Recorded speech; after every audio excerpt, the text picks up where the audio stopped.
Noisemaking, Nimaking, when I see me. When I see so, Nimasu, Namasu. Wabalama, Wabalama, Yabama, Jedamo, Asafia, Nai Wulomo,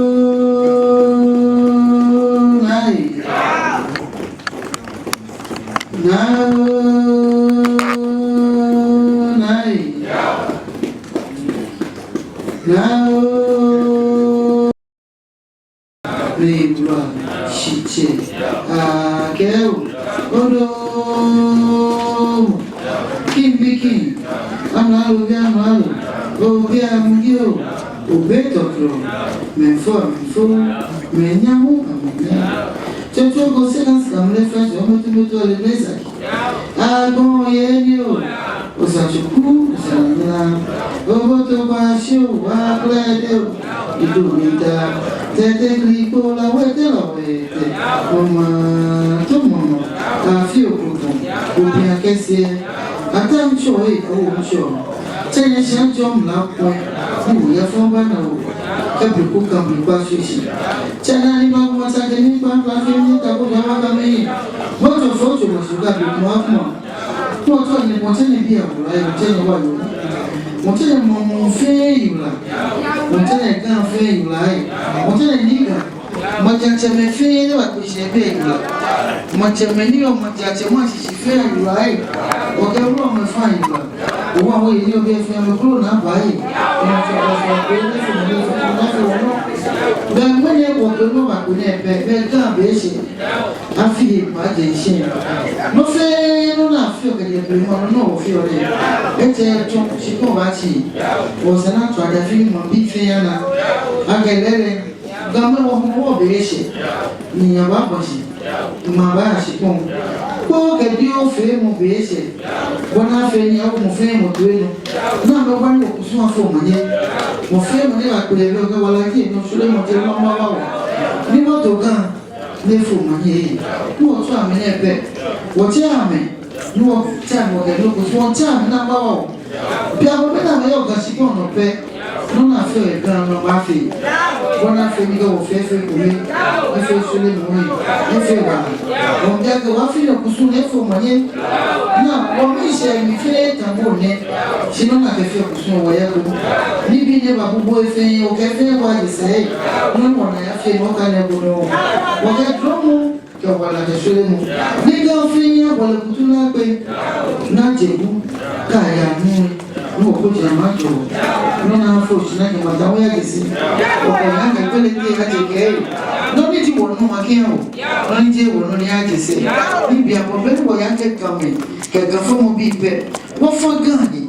Can quality soon. Into my field, no. As a woman of your performance about the way, because of the tank for challenge. The day, I went through a Sunday school. My own look at Tom Rajo. No, she took me for my head. Did you want to do it? Now, boy, I bore you. Say what I want to go in and do something for you. I want to buy my house. No, go for the actual. Or fail, be more tessan. The buffet, but now who go out one more mush. Can you go? I want to take one more mush. No one can at the boom, never more one. We are now a fan. You two money can see one I get a home go on. Or Papa get a happiness at the air. Take a home go on. You do my favor. I put on me, John.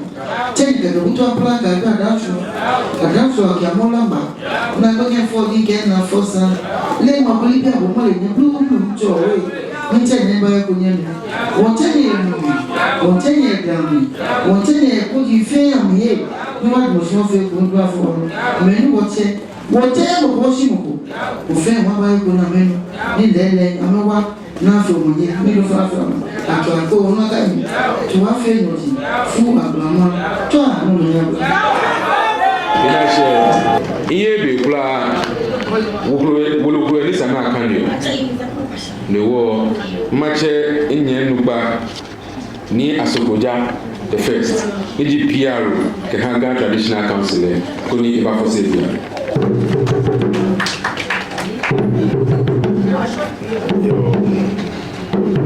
enye mi ko to ri wa don niga kanime eshibani hami beni or other future lawyer or maybe lawful view hey wado. Okay, I have here the press statement by the Ga Mantse, and then he has granted me that permission to read his statement. Press statement by the Ga Mantse and Ga Traditional Council on activities to mark the 2023 Homowo Festival. Nime Nai Wulomo Woyi Asafoatse, elders of the Ga State, members of the security services, members of the press, invited guests, ladies and gentlemen, Nihanye Manye. The good Lord has blessed us with yet another year, and the Ga State will commence activities preceding the celebration of the annual Homowo Festival. We have invited you here this morning to brief you on the activities preceding and culminating to the 2023 Homowo Festival. The Ga Traditional Council announces to the public that the 2023 Homowo Festival will commence with the Shiba, that's cleansing the sacred farm, on Monday, the 8th day of May 2023. This will be followed by the Noisemaking, that is the ban on drumming and noisemaking, on Monday, the 15th day of May 2023. During this period, the Ga State will fast and pray for rainfall, a bounty harvest, and good tidings. The Ga State will also pray for the country and its citizens to continue to keep the peace, the love, tranquility, and good spirit. The Ga Traditional Council urges the general public to take notice and observe the rules regarding the ban on drumming and noisemaking to help maintain the peace, harmony, and security within the Ga State. This shall include: 1. All worship centers should confine their activities to within their church premises. 2. Noisemaking, including clapping of hands, the use of tambourine, and other musical instruments should be avoided during this period. 3. The positioning of loudspeakers outside the church premises and mosques is banned during this period. 4. Roadside evangelism and the use of megaphones and other loudspeakers should also be totally avoided during this period. And 5. Funeral rites and its related activities are also banned during this period to a week after the lifting of the official ban. I want to stress on the 5 again, the 5th one. Funeral rites and its related activities are also banned during the period to a week after the lifting of the official ban. The 15th day of June 2023 will be the Udada, that's the lifting of the ban on drumming and noisemaking. This will be held at the forecourt of the Ga Mantse Palace, that's the Ga Mantse and the Ga Mantse Schoolhouse.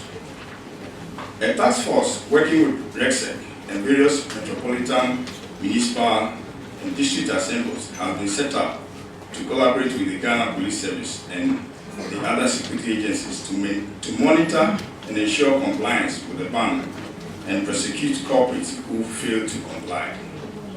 The Ga Traditional Council shall further count on the cooperation of the various stakeholders in ensuring strict observation and compliance with the Ga customs practices and usages.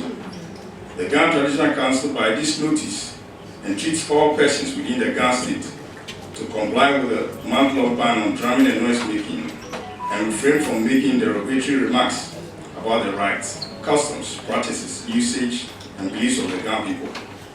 This is who we are, and we value our tradition and culture. Thank you all for coming.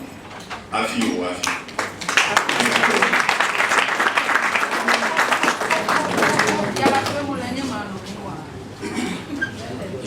PRO of the Ga Traditional Council, we were done now.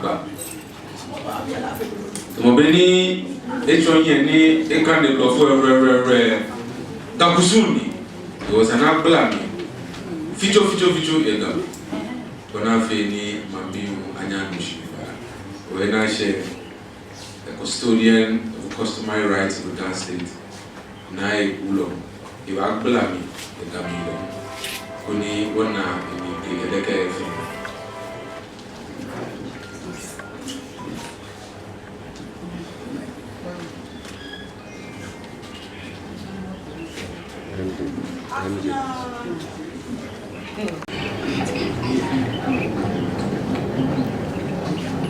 Niga me abomani. Yeah, bro. Majate me fe, majate mo lo pa fe ni ba ko chi manye. Yeah, bro. Lu mo fe ni obe mi anyo manye. Yeah, bro. O wa wa manye.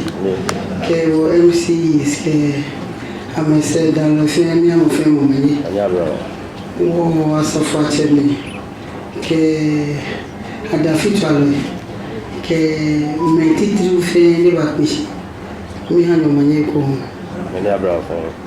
Fiake ndeke bi mo ne wo wi a muda no wa wi ni yeto ko nke ewi ya ke woni ni ke wo kula mi da ne mo he mbaga na fobi mo to be sani da na kula mi enye emo be wo ga mo wo gba jano to jo shishike madumo ni madumo ke wo ba pe me fi yin fi amake beni adun ma pe ji kusu si je fe ho no tolo mo ka ba dun ma ke kla basi shi ba ji hena dun ma ye ke ko ni ko ba ke konkro heni yo hitemu heji adun ma ya ke bu ya je afi pe na butio ni bi ku me ya no ka fi dana ba dun ma sana ya kwa gbajano torio ale no ke che kwa yemi baji ko me ni kwa ji o to bani ka ba fe mu na fe o wo banshi shi baji o shi ke jo dantu ni ame ke kle ame banshi ni ame bina me ke banshi ji ju ye wa fine bini apa banshi ji 8 May iti juwe dantu ba bashi ke dantu ya bashi be and on the ceremony iti jufo on the 9th May sakumu ba bashi shoba fumi so ba fumi so ha besi afiye ke kole amefe amba bashi ke osu Kote, me fa ba bas. Ene ke suhane no. Betano to ye no we. Dani ho gua ba bas. Ke gua ya bas be ko ba na de we ni ji o ya du we. Ame hu ame ba bas. Eno du e ko we dantu ke ma ba wo shipon. Ne ke tuna ke ma wo shipon ne.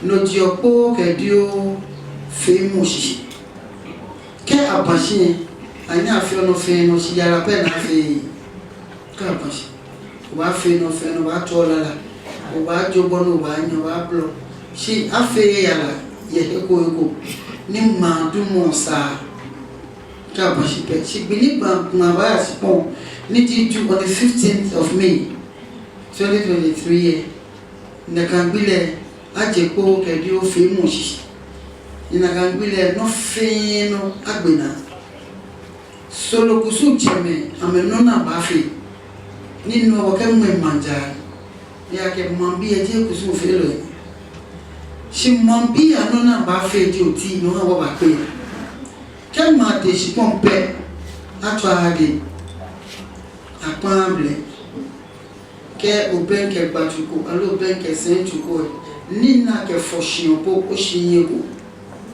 atwa chisi beke bi asho mo ni atona atwa de na bulo afi kokla afi ya afe no ni ke blom ba so mo ife aso mo sana me fe alo so mo jun le sana me fi oloko ni o fe mo ba je ko ka ja mo so mo jun mi ke ba go na e wo ago no fe no ni akefe obo alo no fe ni wa ho fe mo ago fe wo nyeme ni am operator restaurants ke night clubs ke bars ke sports ni ameke lala chuni le ke ni bi ne fini ago keje on the 15th of May kashi 15th of June jibeni abagu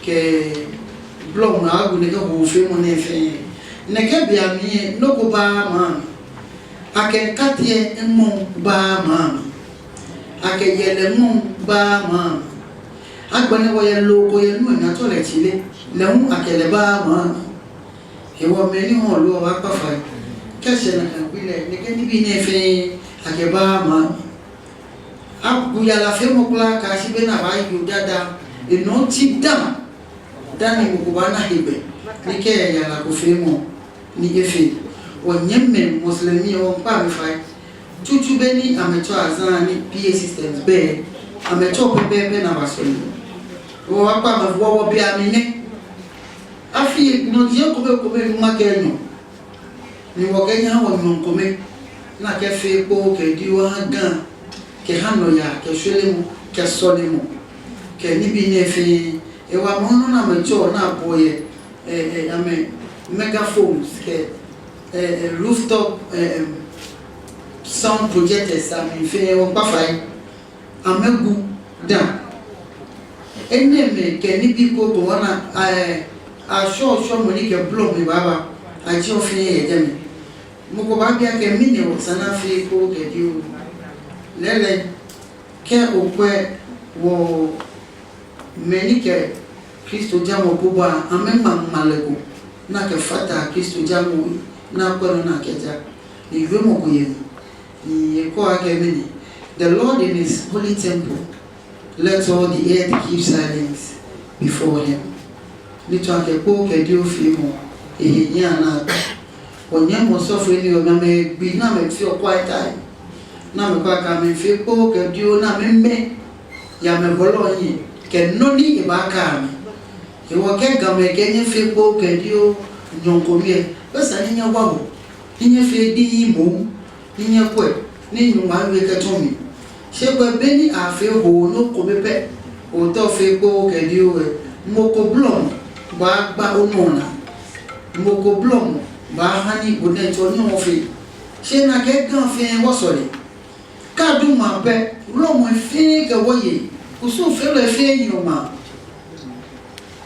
amenyoma amefio ni bi baba wo kepia ne ke kusu ne amenyoma ni amasolio wasolio ni bleku akane shweshi wasolio ni ka wole meje wo afun abameyana sensina gbe amelele na me kwa pleki wasolio ni ka kose megbeshi pe amegbe ni agba ni woni ego ni woye wasolio ni me ni tu am na lu tu mo po efe shwele mo na nya wa menyo ka nya menyo me meji po ka from anu apia bona fika wa yi homowo amenya machi mancheme ke blo manse wasolio bona fe ni gashipono ajo awu fe susuma ni yoga jeni wasolo anga mepe wasolo anga na mamu efe ni lele hu ke wasole ona ke mo fe mo hino yo e gana mane mi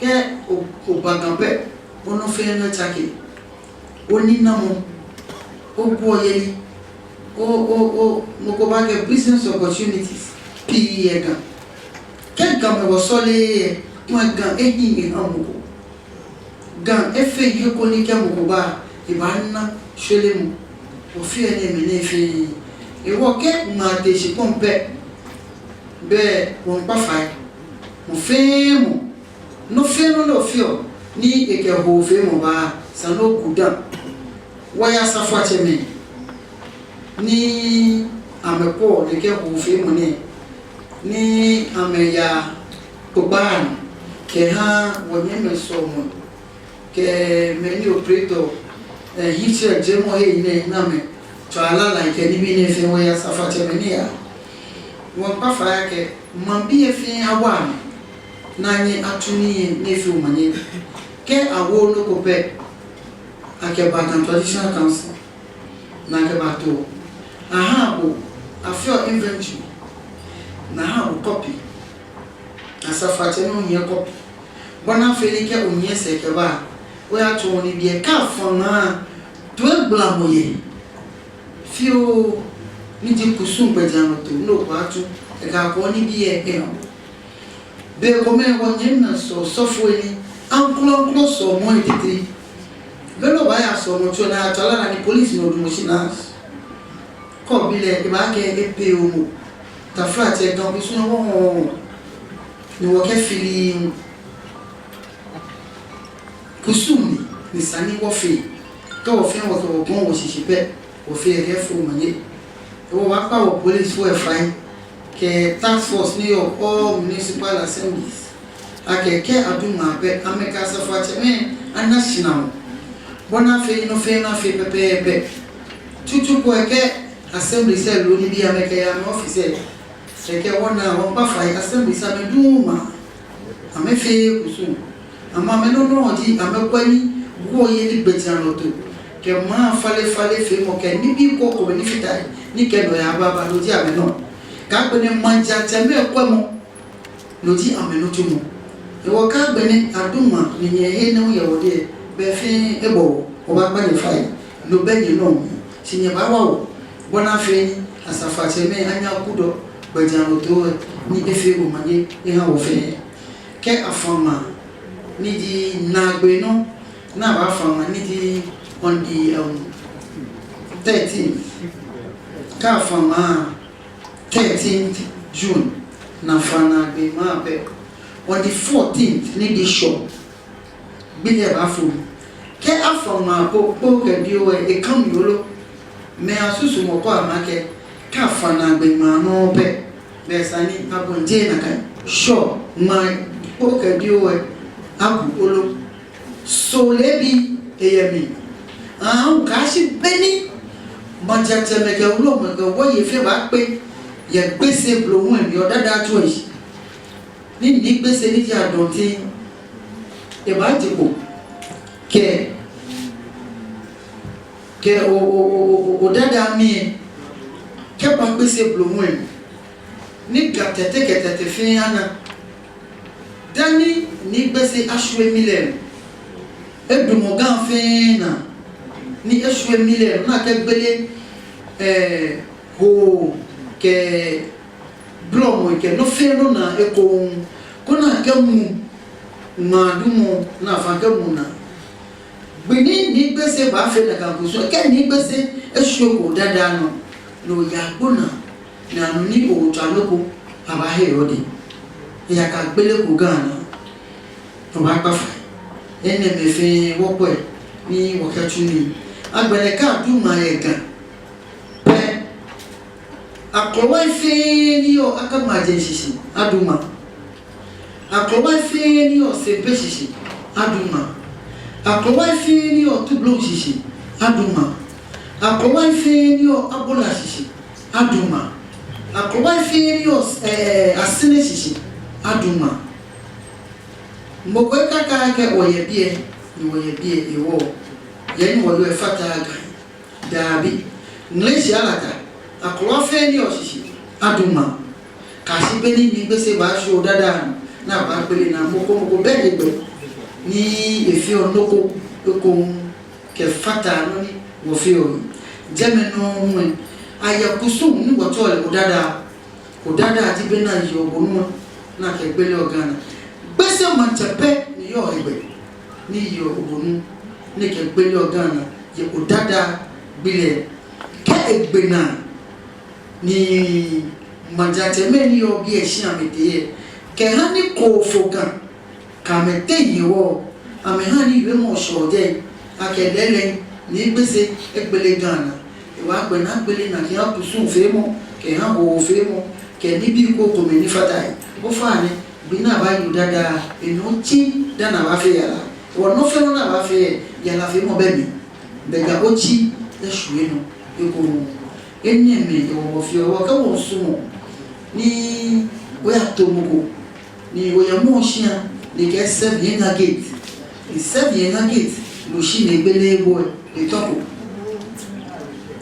ka o shi ne gbele ebo e toko e ya ke no ba je pe e ke wa ke mmeji pa no pe ana shina wo ba fe so ake o ba yi na kamla bona fe ni mishe ke hitole aba shi ache ke tenant te na kai wata ni gan afi bona fe ni mo fe mo ni da mo gan ni yo gan o mo tu ye gan o tu ni ye gan o ba fe no ni ani hitole ke to do laba na wo ga kusuwen bono no di kusuwen nya no di nya ba wa wo ni no mo ba ke nya fe ko ni to do laba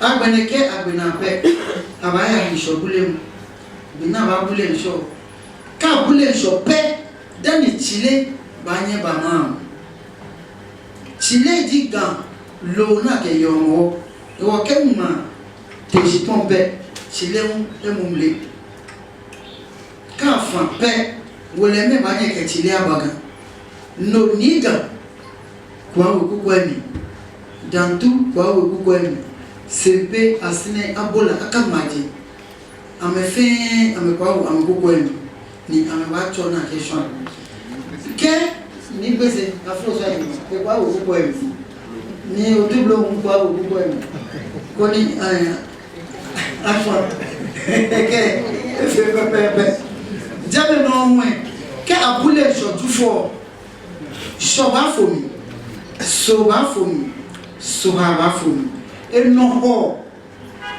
be dans tout babako bini dans tout babako afe ya yema ya gati Homowo ni somo ke yala ameye hebo amete nteki yo ba pa fa akene afatai ye fe ni ake tuebo e fi affolation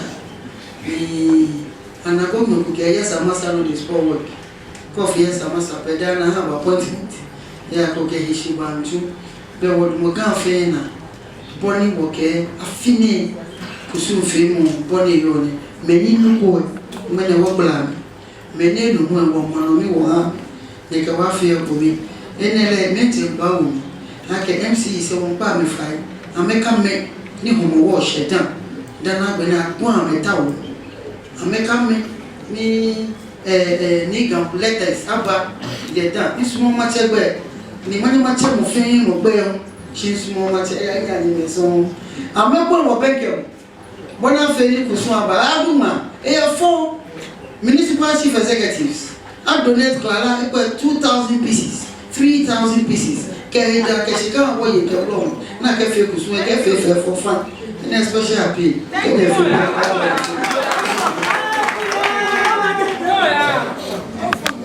on the 5th of August, Homowo wa quotation. In October, the 19th of August, Gafe wa quotation. In no je challenge wo ba mola, aba moshi, eke kusu ko kome. Fit la teja. Fit la dantu. Dantu wa so 19th. Ga ni Asafoatse Nsufasu. I don't think you have quotation. Much election can claim. Get to go back again. Need get free standby again. It's a pony again. Abola need the paramount chief of Abola. Then the paramount chief of Simpe. Then we actually paramount chief Otublo. Then actually the paramount chief of Akamadi. Near Gani Jete. Lehum.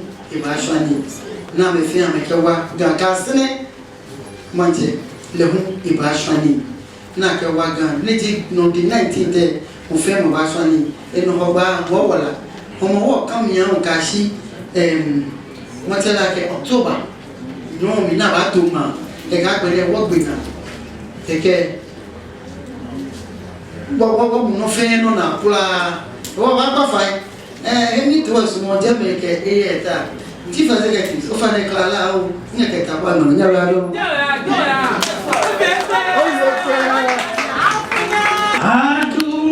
o yula don awo blema yo ji o lele aduma pa yi ni atra aduma pa bele don tu edun ma fe aduma pa yi ni atra aduma pa bele inga be pe ya bre kuma chami ka ja ya waso afi adom pia etele mutru kale ke nya mi ni fade lele Fengbe kumbini itu.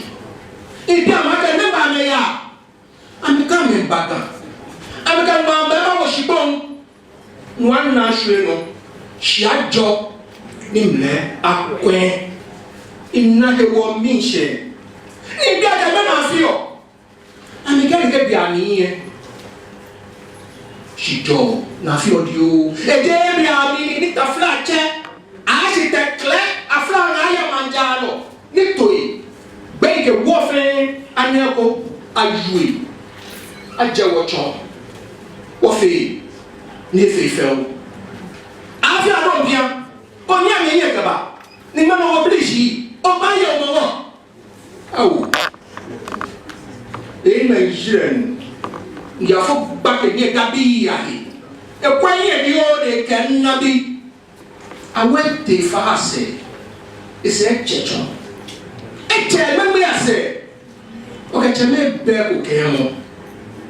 Okecheme be okemo. Shake kusumbo ewo. Wapa. Wapa bakon. Woni wona ne. Woka na ekodon. Ah chekwa ye mwene. Nke aduma pa yi ni ata. Aduma pa bele.